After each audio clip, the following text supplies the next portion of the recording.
All right, it seems like we've had a robust influx of everyone, so thank you again for joining for today's Neonatal Hemodynamics Foundations Curriculum lecture. We're excited for today. As a reminder, we want to thank our sponsor, Mallinckrodt Pharmaceuticals, who has provided unrestricted educational grant funding to allow this TNE Foundations curriculum to continue. So thank you to them. And as a reminder for those of us joining today from Canada, this foundation lecture series is a self-approved group learning activity as part of the Maintenance of Certification program from the Royal College of Physicians and Surgeons. So thank you to everyone who worked to get that approved for us. So without further ado, I'm going to go ahead and get our speakers introduced for today. As a reminder, this first part of the webinar is going to be recorded, and that will be a fantastic talk by my friend and colleague, Dr. Melanie Reyes, who's a clinical assistant professor of neonatology at the University of Michigan. She completed her residency and her fellowship at the University of Iowa, where she then also came back to complete neonatal hemodynamic training. She has a special interest in the tiny babies and the extremely premature population, as well as the BPD-PH phenotype. And she will be giving us about a 30-minute talk today on postnatal hemodynamics in twin-twin transfusion syndrome, from fetal circulation to neonatal management. And then, as a reminder, we will have that about 30 minutes of her talk, then have some time for Q&A. So please go ahead and, as you're listening today and think of questions, please put them in the chat, the Q&A, and we'll get to those at the end. And then after about 10-15 minutes of questions, we will ask our trainees and our junior faculty to go ahead and join us for our second portion, which is a case base, which is going to be led by Dr. Lawrence Saucy-Gier. I'm sorry, I'm very bad with names, so if I mispronounce that, I apologize. She completed her pediatric residency at Laval University and her neonatal and perinatal medicine residency at Montreal University. She's currently completing her fellowship in the Neonatal Hemodynamics TNE program at McGill University, after which she will be joining the Neonatology Division at CHU St. Justine. So we're looking forward to this fantastic lecture and case discussion today. So go ahead, Mel, you can take it away. Okay. Thank you, Amy, for the kind introduction.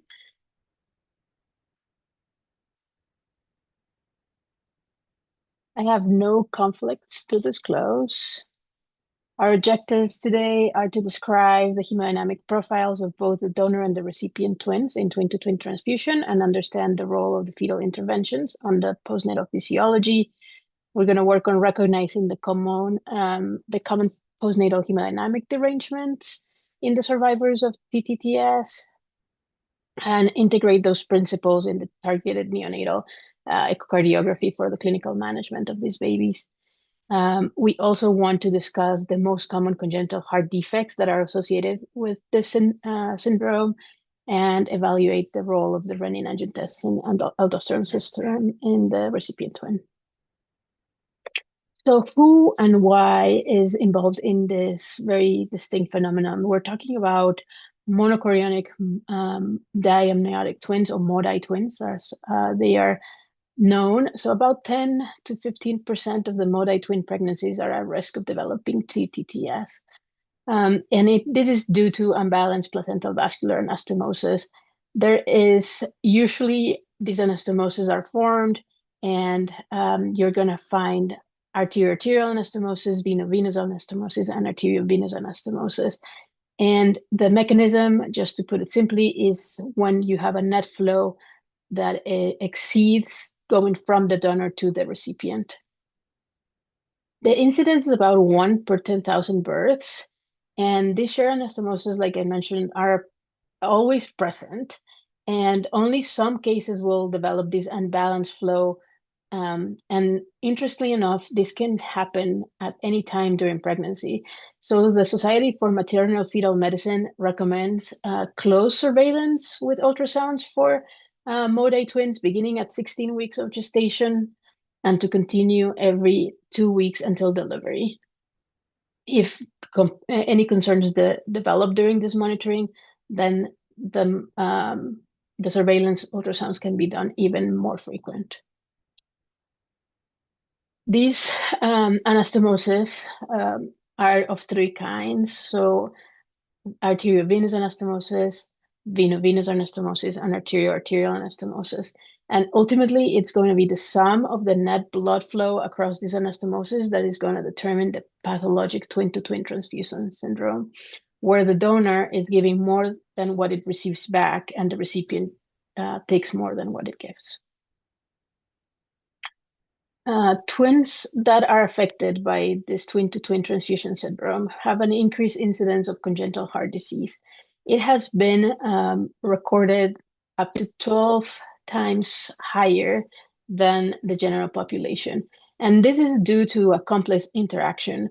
But we have hypotheses that unequal division of the inner cell mass when the embryo is divided, and the disturbance of laterality and the phenotypic variability are going to play a part in this, as well as different growth of the fetal cardiac structures, which is dependent on blood flow.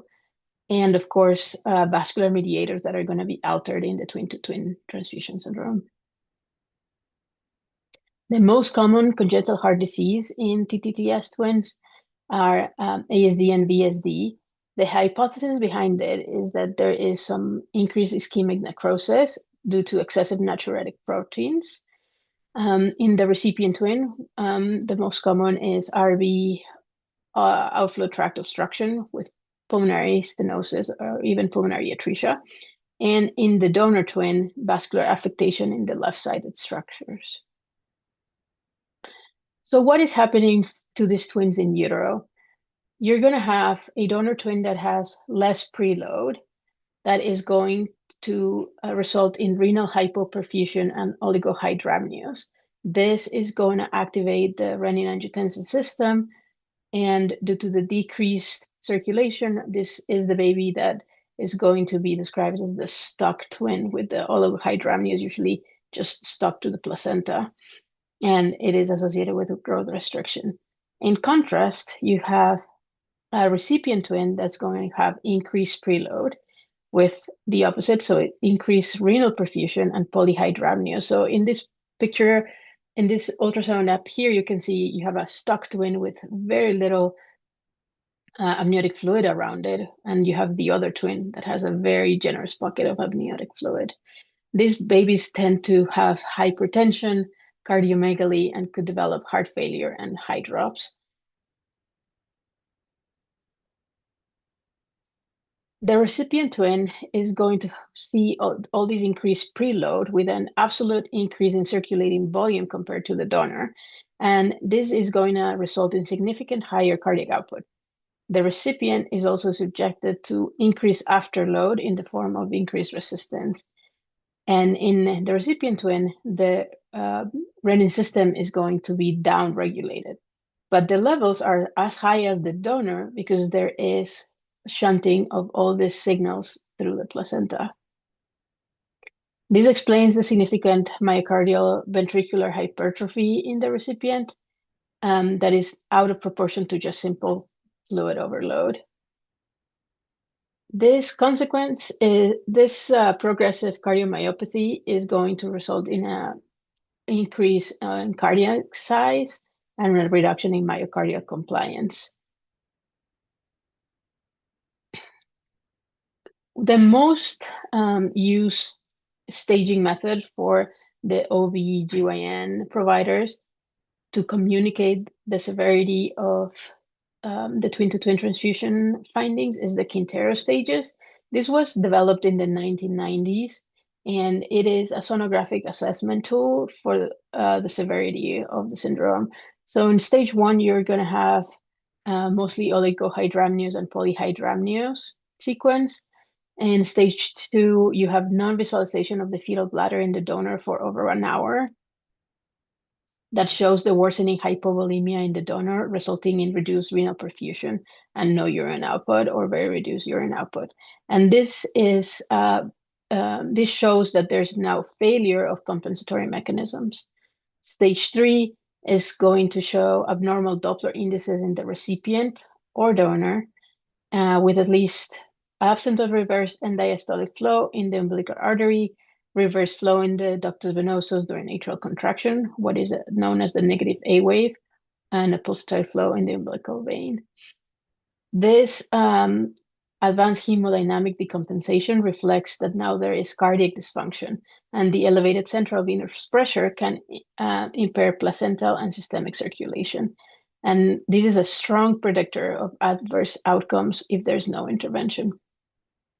Stage 4 is when there is hydrops in one or both fetuses. And this is more a signal of end-stage cardiovascular failure and inability to maintain oncotic and hydrostatic balance. Severe ventricular dysfunction or venous congestion are more commonly seen in the recipient. And then stage 5, which is the more advanced and terminal stage, is when we see single or dual fetal demise. Even if there's only one fetus that has passed away, there's a high risk of neurological injury or demise in the surviving co-twin due to the hemodynamic shifts. So what are we going to see in the fetal echo findings? We will see a donor twin that has decreased preload and small cardiac chambers and an aortic arch, usually with preserved systolic function, as absent or reversed end diastolic flow, and mild ventricular hypertrophy. In contrast, the recipient twin, like we said before, has cardiomegaly, more prominent right ventricular hypertrophy with diastolic dysfunction, AV valve regurgitation, and RV outflow tract obstruction. So just to get in a little bit more detail, the fetal echo in the recipient is going to show AV Doppler flow that shows TR and MR. The TR tends not to be severe compared to the MR that it's severe if it's present. Elevated myocardial performance index. The M mode is going to show decreased systolic function. The EA ratio is going to show, it's going to be low with decreased compliance, and RV hypertrophy that could be associated with pulmonary stenosis or pulmonary atresia. The donor is less likely to have tricuspid regurgitation, but could be present up to 3%. The myocardial performance index is also going to be low. It's also going to show decreased systolic function, although less than compared to the recipient twin. The UA Doppler is going to show absent or reverse end diastolic flow. And if there is abnormality in the ductus venosus and umbilical vein, it's less than compared to the recipient twin, about 5 to 10%. It's abnormal.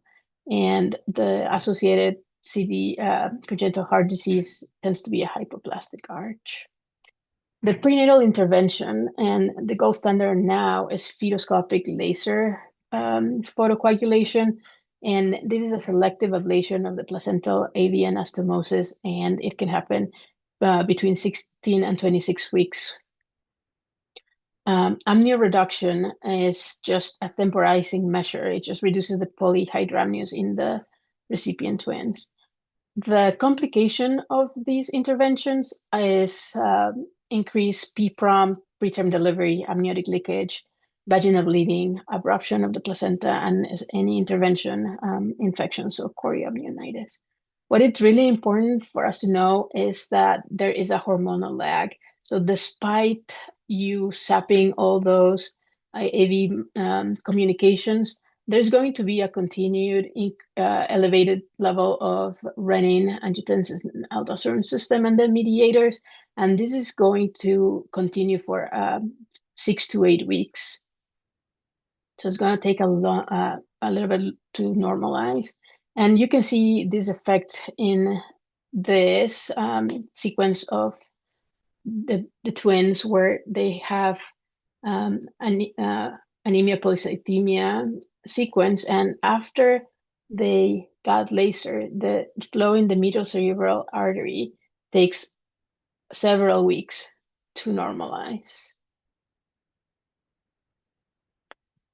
So what we expect after laser photocoagulation in the recipient would be normalization of the cardiac size, decrease of AV regurgitation, and normalization of the ventricular inflow patterns. And in most cases, there will be resolution of the cardiac dysfunction, and even hydrops will resolve, but it will take time. Some babies may still have RV, outflow tract obstruction physiology, and pulmonary stenosis at the time of birth, depending on how severe it was before the laser took effect. And in the donor, we expect an acute relative hypervolemia and increased afterload. So these donor twins can have a transient worsening heart function, dilation and IV regurgitation, and even transient hydrops until this gets corrected. So what is the sequence of events? We know that the right ventricular tract obstruction in the recipient is secondary to RV myocardial hypertrophy, reduced RV function with high systemic pressures, and the inability of the RV to generate enough pressure to open the pulmonary valve. So this is going to have muscular subvalvular and valvar RV-OT obstruction. And this is also going to promote remodeling in the pulmonary circulation, which is important to know for what these babies can do after birth. The cortation in the aorta of the donor is secondary to high placental resistance, this relative hypovolemia that the donor has, and decreased flow to the arch that is going to result in evolving hypoplasia or coarctation. So what happens after birth? The clinical picture that we are all used to remember is that the recipient is going to be usually have higher birth weight, is going to appear plethoric. In contrast, the donor is going to appear pale. And the recipient can be hydropic and hypertensive, where the donor is usually hypotensive and tachycardic. The recipient twin transition, we have to remember that the baby was exposed to chronic intrauterine hypertension, and we call vascular intoxication, and it's at high risk of PPHN for that remodeling that I mentioned before. So they usually have markedly elevated systolic blood pressure in the first few hours after birth, but then an abrupt hypotension and systolic dysfunction with low cardiac output. And if these babies are born premature after the fetoscopic interventions, remember the hormonal lag, so there may not be enough time for those alterations to resolve. The donor twin has more of a vascular pathology where there's this decreased vascular compliance and structural lesions like aortic coarctation or arch hypoplasia. These babies have chronic renal hypoperfusion, and the abrupt interruption of the chronic shunting when the baby is born or at the fetal intervention with the laser, it's going to have this transient fluid overload and high drops. These babies are at high risk of ischemic or hemorrhagic brain injury from all these fluid shifts. So when we are approaching the recipient twin, we have to remember the most likely physiology and how do we want to approach it. So remembering that these babies are at very high risk of myocardial hypertrophy and critical pulmonary stenosis or pulmonary atresia and PPHN as well as systolic dysfunction. So the characteristic progression of these babies usually is chronic volume overload. The hypertension triggers the hypertrophy and the systolic dysfunction, and this can progress to systolic failure. And the best way is to do early echo for accurate hemodynamic assessment. It's just repeating what I just said, so I'm going to skip it. The management is going to be to reduce the afterload of the affected ventricle with optimizing lung recruitment, support the myocardial function, try to preserve the preload and minimize tachycardia. In the case of RV-OT obstruction, we want to have PGE available. And in the donor twin, we have the vascular pathology with chronic hypovolemia, possible chronic anemia. So these babies have seen a low preload state with mild systolic dysfunction and not remembering that they may have coarctation of the aorta. Also, if they have IUGR, they are likely to present with PPHN physiology. Again, for the donor twin, same hemodynamic goals, restore the preload, improve the oxygen delivery. We want to be cautious with volume resuscitation, and we want to support blood pressure, cardiac output, and renal function. And in their case, also, if we're concerned about aortic stenosis or hypoplasia, have PGE available. So just to summarize, TTTS is a placental vascular disease that has two opposite cardiovascular phenotypes. Intrauterine remodeling will persist postnatally and will persist 6 to 8 weeks from the fetal intervention. And neonatal echo is going to be critical in both twins to define the physiology and to have precise management. That is all I have.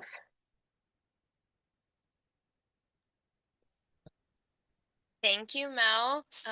I'll remind everyone to go ahead and put your questions and comments in the Q&A. We'll have some time now to chat about those and ask our panel or ask our presenter today any questions.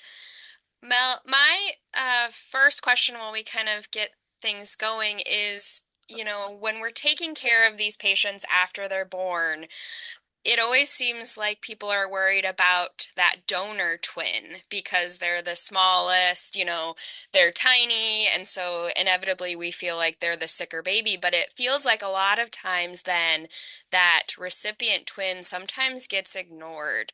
And so I wondered if you just wanted to speak a little bit about some of the concerns we really see in just, I'll say, neonatal management of the donor and the twin or donor and recipient post delivery. Yeah, you're absolutely right. The fact that the recipient has this appearance of better size, better even color usually than the donor makes them um, give you this false reassurance. And it really they both are really at risk of just falling apart. But when you take away for the recipient the donor that has been supplying him with all that extra blood, it's a very severe change in hemodynamics for them. That in so the abrupt decreased preload combined to all those remodeling and um, the hypertrophy, it can make the baby be really sick, as well as have that PPHN physiology or pulmonary hypertension physiology. That the best, I think the best thing is to get early hemodynamic echoes in the baby so that you don't have to guess what's happening and you can anticipate to the changes.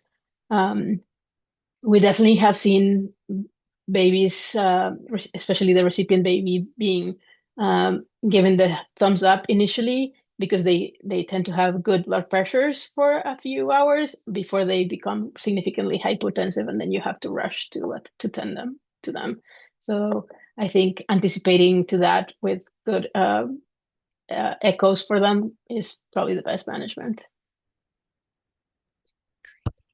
Great, thank you. One of the questions from the audience, they say, well presented, thank you. Could you explain the hormonal lag that is seen and also the risk of PVL that changes based post-delivery? Yeah, the hormonal lag. So the donor is going to have everything upregulated. And so removing the communication is not necessarily going to get rid of all the hormones that are already circulating in the recipient. It takes a few weeks for those to go away. And the PVL in the PVL changes are also related to the changes in preload and afterload that these babies see, especially when you remove the other circuit from the placenta or one of the babies dies, as well as all the inflammatory markers that are circulating.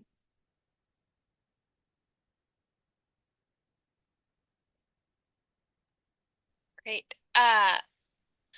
Another kind of thought when I think about babies being taken care of with twin transfusion is, can you talk about why we typically see these hemodynamic effects when these babies are born earlier, as opposed to usually it seems like even those with pretty significant twin transfusion in utero who can make it, I'll say 34 or 35 weeks, what the physiologic reason why we tend to see that be more pronounced when they're born more premature. I don't know what you're referring to. I guess, are there things with the premature myocardium that they make them more susceptible? Okay, yes. That's a great point, especially when we're thinking about the babies that receive an intervention that are going to make them at risk of PPROM and being delivered premature. So thanks, Amy, for bringing that up. Since the premature myocardium is more fibrous and has less adaptability and less reserve, I think that is also why specifically the babies can't adapt as well to the changes in preload and afterload. And I think also to remember that the recruitment of the lungs plays a significant factor in decreasing the afterload for, especially for the babies that have RVOT, obstruction physiology. So you may see a baby that is blue and you may think it's all related to lungs, and it could be that it's actually more of a fixed defect. And so that's why getting that early echo can remove all that guesswork so that you can target the management more specifically. Yeah, as we know that preterm myocardium really does not adapt well to those changes in afterload. I kind of sometimes liken some of these, especially in terms of the recipient, to the like a post-ligation syndrome kind of, and have some similar overlaps there. Another question from our audience is, I'm not aware of this. Maybe you are. Aside from clinical studies, do you know of any experimental models to study twin fetuses in order to better understand the pathways involved in order to help develop new interventions or treatments? I am not aware um, of extra studies. That would be really interesting to see, especially in like animal models, but unfortunately, no, not at the moment. Yeah, like I said, I'm not sure. That, like you said, it's an interesting question there. Along the kind of lines of one of their questions, so I'm gonna kind of change it just slightly. So, do we expect the myocardium hypertrophy to improve over time? And kind of as a offshoot of that, is this a patient population that we need to get long-term follow-up on? Is this a patient population that, we really need to get potentially our pediatric cardiology colleagues involved to make sure that these changes we see are resolving over time? We talk about our infants of diabetic mothers, if they're on the severe side, being followed, longer term by cardiology. So interested to hear your thoughts on that. We do here. So we expect the myocardium to continue to adapt around it. So if the conditions have changed for the twin, it's not like the hypertrophy goes away, but the rest of the heart adapts. But it may take several months. So we do involve our cardiologist here at Michigan in the follow-up of these babies. Um, they like to see them prior to discharge, and they like to see them at 6 months and then a year. Um, they have told me that it's very variable when the hypertrophy improves. And of course, it depends on any other pathophysiology or any other pathologies that they have that are giving play to that hemodynamic changes that the baby see. I think that's fantastic. We always worry that these patients are followed really so closely when they're in the hospital, and we just assume after they go home things are going to continue, that are going to improve. But, as we've learned with the long-term cardiovascular follow-up research that's been done looking at just our preterm babies, like we are seeing, later in life complications as a result of being preterm. And I'm happy to hear that we're at least starting that conversation with following these patients kind of on the shorter term. But I would be interested to see what does this have an effect longer term on them, even if they have like a relatively normal newborn course. Um, I think a couple more questions, another one from the audience, and then Gabriel has a question for you too. So from the audience, it says, we're moving away from partial exchange.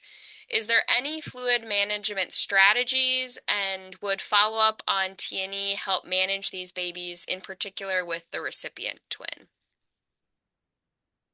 Yeah, I think in the case of these babies, the best way is to do individualized management. So do early echo assessment, and then if we're talking about a baby, specifically the recipient team, we normally are not too worried that their preload is low.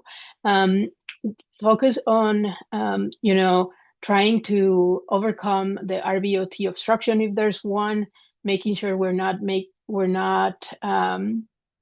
making any or having any interventions that are going to affect that physiology, like tachycardia, trying to reduce the afterload for that right ventricle, and follow up after the intervention. I think it's the best strategy. Great. Gabriel, do you want to ask your question, or would you like me to read your chat? No, I can ask. Thanks, Mel. That was really splendid review. It's a very complex physiology, and I feel like I learn each time I hear experts share their thoughts on it. I was wondering, we have seen a few cases of these very significant, there's multiple probably collateral vessels, and then we end up doing a laser, which is, of course, at the surface of the membranes of on the fetal side. And then there are recruitable collaterals within the placental circulation that makes that there's sometimes even shifts, and we start Mhm. seeing like a reverse donor to recipient sequence where the donor becomes a recipient and the recipient becomes a donor, and the Doppler starts behaving abnormally again. I'm just wondering, I think there's very scarce literature, but I'm sure you are probably the most updated from all of us. Have you seen anything on that? Have you seen any cases in your practice? Is there particular elements we should be looking at for these babies after birth? Or kind of, is it still the bulk of their hemodynamic picture, the part from like their pre-laser kind of physiology, which has been the longer term physiology? Yeah, that's a really, really great point because we do see this phenomenon, which then has everyone scratching their heads. And I think a lot of the times when we see this transfer, at least in the cases that I've seen here, we have the OVs then questioning the best time for delivery for the babies. And in my experience and what I've read, I think it is the physiology that the baby had been exposed to the longest that is going to be the one that you end up seeing at birth or after birth. So if a baby was predominantly the recipient for most of the pathology course, even if he had switched for a short period of time and then delivered, he's still going to behave like the recipient because he has the structural changes. Yeah, it's fascinating. And I think there's more questions, but I'll ask one other and I promise I'll I was wondering in your practice there are or in some of the practice that you've joined, are there specific protocols of like when should these babies be assessed? And I'm thinking mostly, of course, those who were the sickest that we had to deliver preterm because either failed laser or, hydropic picture. Do you have like a kind of protocol where you do at birth and then you follow them at specific time points, 36 weeks, or is it really depending on their clinical manifestation, I would say? Thank you. We currently don't have a protocol for twins. They are mostly followed closely if they are born premature because they fall on the protocol for the extremely premature babies or the babies that are we're following PDAs for. But if after they are diagnosed with if they have heart failure or they had ventricular dysfunction, then the follow-up is more determined on that and the management, and not necessarily because of the twin to twin or the prematurity. The ones that we still have to create a protocol for are the babies that are more like late preterm that have twin to twin. Those are the ones that unfortunately don't are not followed closely usually, and the ones that end up becoming really sick. They Gabriel, can what do you fall guys through do the at cracks. McGill? Yeah, what do you guys do? Well, yeah, we agreed with our cardiology division that regardless, they would need like at least one evaluation at birth. So all of them get evaluated at birth, regardless of gestational age. So some of them will be born closer to term will go to the nursery, and often the primary will be of course cardiology who will see them. If they're admitted in the NICU, we might be asked very early after birth depending on their instability. It's a shared kind of mission, but the agreement is that all of patients who are born with TTTS physiology and fetal life needs to have at least one echo before discharge, mostly because we don't want to get fooled about missing our VOT obstruction as been outlined by Melanie, and because some of them may have significant hypertrophy and unrecognized hemodynamic compromise. And we've surprisingly been, one case that I can remember was preterm 24 weeks who had nice juicy PDA at birth and looked like to have like a very benign initial picture. And of course, by the time we got to 36 weeks, people were like, oh, there's a murmur, it's the PDA closing, the baby's fine. And then we come to do a PH screen, and there was like super severe RVOT obstruction. We had to, I called my friend in cardiology. Actually, my friend in cardiology was like seeing a CHD kid in the unit. I'm like, can you come here? like, so the next day, this kid was going to the cath. And I think we have to remind ourselves when the duct is wide open, you can possibly mask some of these RVOT obstruction, especially early in life when the PVR is still high and there's just not that much velocity through the outflow tract. So you can kind of not see as how the gradient could be severe through the pulmonary valve. So just to keep in mind for our audience, if they have TTTS patients, I think in their unit, my feeling is that they should all have an echo before discharge, but I'm obviously very biased in that way. Remember the scary cases. Yeah, yeah, it's interesting you bring that up, Gabriel. We had similar cases where I think they, were like 27-week twins who um we treated their PDA in the beginning and had a little bit of a gradient across their pulmonary valve, but as we know, those gradients can progress over time. And I think those are really great examples of like shared care then between cardiology and hemodynamics, because it's also like, well, if the PDA came back and it was like, well, do we try to close it again? Do we need it open? Is this going to progress? And so I think those we had really nice, robust conversations between them. And we at Iowa don't, we screen a lot of babies, obviously, because of our PDA screening. So anyone born less than 30 weeks already gets enrolled. But then we are in the process of rolling out a formal formal screen for the twin transfusion babies that do make it to the NICU in terms of those that are in,